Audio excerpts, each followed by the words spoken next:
The river has always remembered every storm, every scream, every promise whispered beneath its roar. When it rose, it took homes, dreams, and sometimes, people. But one thing it could never wash away was love. I still remember that night. The sky split open, thunder shook the earth, and the flood came like vengeance. I thought it would take everything I had left. But in the heart of that storm, I found her, the woman who turned my drowning into deliverance. This isn't just a love story. It's a story of survival and destiny. If you've ever believed that love can survive war, distance, and even nature's fury, this story is for you. Before you go further, take a moment to like, share, and subscribe if you believe that some hearts are meant to find their way back, no matter what stands in their path. Drop a comment if you've ever loved someone through storms, through silence, through years of waiting. Because what you're about to hear isn't just a love story. It's a journey through war, floods, and time itself, where even the river couldn't wash their love away. My name is Eli Thompson, and I grew up in a small riverside town called Marrow's Bend, Missouri, a place where the air always smelled of rain and mud, and the river ran like a heartbeat through everything we did. I was a quiet kid who turned into a man with too many memories. My older brother died in the Gulf War, and ever since, I carried his camera, trying to capture the world he never got to see. That's what brought me home again in the summer of '98, when the river began to rise once more. She was already there, Claire Matthews, the town's nurse. She had gentle eyes and strong hands that could calm a child or stitch a wound in the dark. She stayed behind when everyone else fled, caring for her sick mother and the people too poor to leave. Before love, we were two broken souls, her healing others, me running from ghosts. Neither of us knew that a storm was coming, one that would bind our hearts forever. The flood came fast that summer. The rain fell for days, turning the streets of Marrow's Bend into rivers. People climbed onto rooftops, clutching whatever they could save. I came back home with my brother's old camera, hoping to capture history, not knowing it would capture my heart instead. The rescue center was chaos, children crying, dogs barking, people praying. That's where I first saw Claire. She was knee-deep in muddy water, carrying a little boy on her back. Her hair was drenched, her scrubs torn, but her eyes, steady and kind, didn't waver. She shouted orders to volunteers, her voice calm in the storm. I raised my camera and snapped a photo just as lightning lit up the sky behind her. She caught me watching and said, breathless but smiling, "If you're gonna take my picture, make it worth something." I lowered the camera, embarrassed, but she laughed, that soft kind of laugh that cuts through fear. When the flood water began to rise around the shelter, we worked side by side, passing sandbags, rescuing families. Every moment felt strangely right, like we'd been preparing for this meeting our whole lives. That night, as thunder rolled, the river introduced us, and it never forgot. The floodwaters slowly began to fade, leaving behind a broken town and a silence that felt heavier than the rain. But in that silence, something beautiful started to grow. Claire and I stayed to help rebuild Marrow's Bend. Days bled into nights filled with the hum of generators and the smell of wet earth. We shared coffee brewed over campfires and laughter that somehow survived the exhaustion. She had this habit of humming when she worked, soft, almost like she was talking to the river itself. Sometimes, when the nights grew cold, I'd hand her my jacket. She'd pretend she didn't need it, but she always smiled as she slipped it on. One morning, I found her sitting on the levee watching the sunrise. "You ever think the river's alive?" I asked. She nodded. "It's alive, and angry. But it also gives us life." Her words stayed with me, a truth only someone like her could see. I started photographing her, not just her face, but her strength. The way she comforted a grieving mother. The way she laughed when everything else hurt. Through my lens, I saw hope again. We became inseparable, working, talking, dreaming. I told her about my brother, about why I couldn't stop chasing danger. She told me about her mother, how she'd promised to never leave this town until she could stand on her own 2 feet again. Love came quietly, no fireworks, no grand gestures. Just small moments stitched together until it was impossible to tell where one heart ended and the other began. But love is never simple. When the water finally receded, so did peace. My camera caught the attention of a news outlet in Chicago. They offered me a job, covering the war overseas. Claire said she'd wait for me, and I promised I'd come back before the next flood. We sealed that promise with a kiss beside the calm river, neither of us knowing what the next storm would bring. War changes everything. Eli left for Iraq in early spring, promising he'd write every week. And he did, until the letters stopped coming. Claire waited months, clutching each envelope like a heartbeat. Then came the news: his convoy had been ambushed. No survivors found. She didn't cry that day, she simply walked to the river and sat there until the sun went down. The town's levees broke again weeks later, flooding her home and washing away all she owned, including the letters she kept hidden in a wooden box. She moved to St. Louis, taking a nursing job, trying to rebuild her life. But every time it rained, she'd look out the window and whisper his name. Meanwhile, Eli wasn't dead. He'd been captured, held hostage for months in a war zone. When he finally escaped and returned home, everything had changed. His body was scarred, his spirit even more. And when he reached Marrow's Bend, he found it half deserted, and Claire gone. He thought the river had taken her too. Years passed. The world moved on. They slept, until 2019. Then came the worst flood in a century. Claire, now leading a volunteer medical team, returned to Marrow's Bend to help the evacuees. She hadn't been back since Eli's disappearance. The air was thick with déjà vu, rain, thunder, the smell of loss. At the same time, Eli, older and walking with a limp, returned as a photojournalist, determined to document how the town had changed. He never imagined she'd be there. They saw each other through the storm, across a sea of people, lights, and chaos.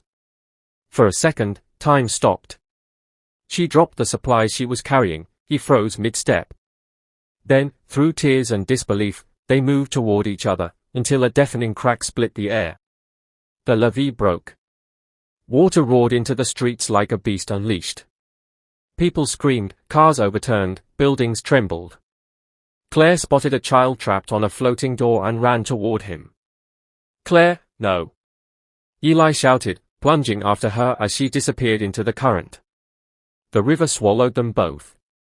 Under the raging water, Eli found her, her hand reaching toward the surface. He grabbed her, fighting the current, lungs burning. In that moment, memories flashed, her laughter, her touch, the first photograph. He refused to let go. They surfaced, gasping, clinging to a tree until rescuers arrived. When they were finally pulled to safety, both collapsed in each other's arms, soaked, trembling, alive. Claire woke in a hospital room 3 days later. The world around her was soft and blurred, the steady hum of machines, the distant roll of thunder, the faint scent of antiseptic. Every breath felt heavy, like her ribs were made of sandbags, and her skin was covered in constellations of bruises. But through the haze, one image was clear. Eli. He was asleep beside her, his head resting against the bed, his hand wrapped firmly around hers. His usually steady shoulders trembled with exhaustion. His camera sat on the floor, cracked, covered in mud, but still clutched like it was life itself.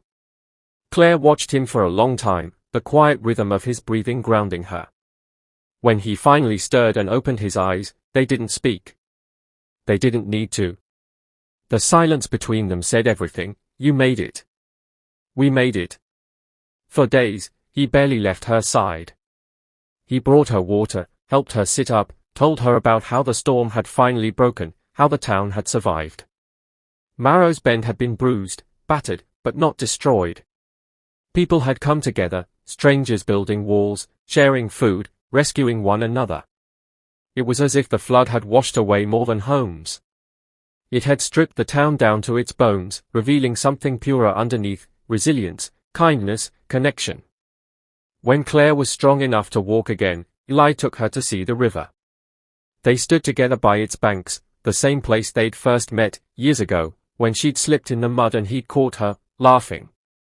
The same place they'd argued, cried, and kissed under skies that couldn't decide whether to bless or curse them. Now, the river was calm. The water glimmered gold beneath the morning light, gentle ripples whispering over the stones. It was hard to believe this same river had tried to take everything from them. "Do you think it remembers?" she asked quietly. Eli smiled faintly. "Maybe. Rivers don't forget what they've carried." From that day forward, neither of them left Marrow's Bend. Eli started a photography foundation, the Bend Project, dedicated to telling stories of hope and survival. His photos weren't just art, they were memories. Faces of people who had rebuilt from nothing. Children learning to laugh again. Hands holding in the dark. He traveled across storm zones and disaster areas, teaching others to use the lens as a tool for healing, not just documentation. Claire found her purpose in medicine. She founded a mobile outreach, Second Breath, for survivors of natural disasters. She built clinics out of the ruins, treated wounds that went beyond the physical. Her patients called her the River Doctor, because she always came back. Whenever the waters rose, Claire was there, moving through chaos with calm determination. Together, they rebuilt Marrow's Bend, not just the homes, but the hearts. Years turned into decades. The town grew around them, brighter, stronger, stitched together by the lives Eli and Claire had took. Soft piano, faint river sounds, golden evening light. Love isn't about the easy days. It's about the storms you survive together, the nights when the sky opens up and everything you thought was safe is suddenly swept away. The river taught me that. It showed me that love isn't gentle, it's wild, unpredictable, alive. It can destroy and heal, drown and save. It rises, it falls, but it never truly disappears. Like water, love always finds a way back to you, reshaping itself, carving new paths through the heart, even after the flood. There were days when I thought it was gone forever, when all I could see was loss, debris, silence. But the truth is, love never really leaves. It hides, it drifts, it sleeps, waiting for the right moment to rise again. When you lose someone you love, whether to distance, time, or disaster, a part of you breaks. You start to believe you'll never feel whole again. But healing doesn't come all at once. It's quiet, patient, like the slow return of sunlight after the storm. Eli used to say the river wasn't angry, it was just misunderstood. I think he was right. Because love, like the river, isn't here to destroy us, it's here to shape us. To smooth out our edges, to teach us how to bend without breaking. When I look back now, I see that every scar, every heartbreak, every flood became part of the current that carried me forward. It wasn't punishment, it was preparation. You learn that love isn't found in grand gestures or perfect days. It's found in the quiet moments, in the hand that doesn't let go, in the voice that whispers, "I'm here," when the world falls apart. It's in the silence after the storm, when you realize you survived because someone refused to stop believing in you. That's what Eli did for me. That's what we did for each other. We stood through the storms. We rebuilt. We forgave. And somewhere along the way, the river that once divided us became the very thing that bound us together. If you've ever lost someone and found them again, you know this truth. Love doesn't die when the world breaks. It endures, buried beneath the wreckage, waiting to be uncovered by time, faith, and courage. The floods come, yes. The storms rage. But when the waters recede, what remains, if it's real, is stronger than before. And when you finally stand beside the one you meant for, after years, miles, or heartbreak, you understand. The river was never your enemy. It was your test. It asked, how much can you lose and still love? How deep can you sink and still rise again? And love, if it's true, will always be your answer. Because love doesn't promise calm waters. It promises that you'll never face them alone. So now, when I stand by the river's edge, watching the current glide beneath the fading sky, I don't see destruction anymore. I see memory. I see grace. I see the reflection of two souls who learned that storms don't end love, they reveal it. The river flows on, endless and alive, carrying WI. If you've ever loved someone through chaos, through war, through distance, through the floods of life, this story was written for you. Because love isn't always peaceful. Sometimes, it's survival. Sometimes, it's holding on through the noise, the silence, the storm. Maybe your chaos came in the form of distance, nights staring at the same moon, wishing they were closer. Maybe it came through loss, when the world took more than you thought you could bear. Or maybe it came quietly, in the slow drift of two people fighting to stay connected while life tried to pull them apart. Whatever your storm looked like, if you've ever stood in the middle of it and still chosen love, then you already understand what this story means. You know what it costs to keep faith when everything else is breaking. You know what it means to believe that love is worth rebuilding, again and again. Speech balloon, comment below and tell me. What storm has your love survived? Was it time? Distance? Loss? Or the battle of learning to forgive each other, and yourselves? Because every love story has its storm. And every storm leaves behind a scar that reminds us, we endured. And maybe that's what love really is, not a fairy tale, but a survival story. Red heart, #like, share, and subscribe for more true epic love stories, the ones that remind us that no matter how many times life rises against us, love always finds its way back. Because love doesn't always come to make life easier, sometimes it comes to make us stronger.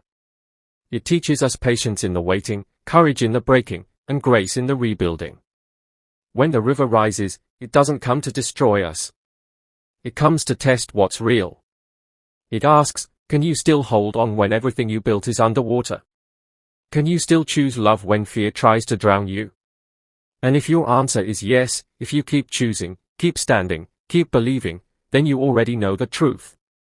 Real love never drowns. It rises. It rebuilds. It returns.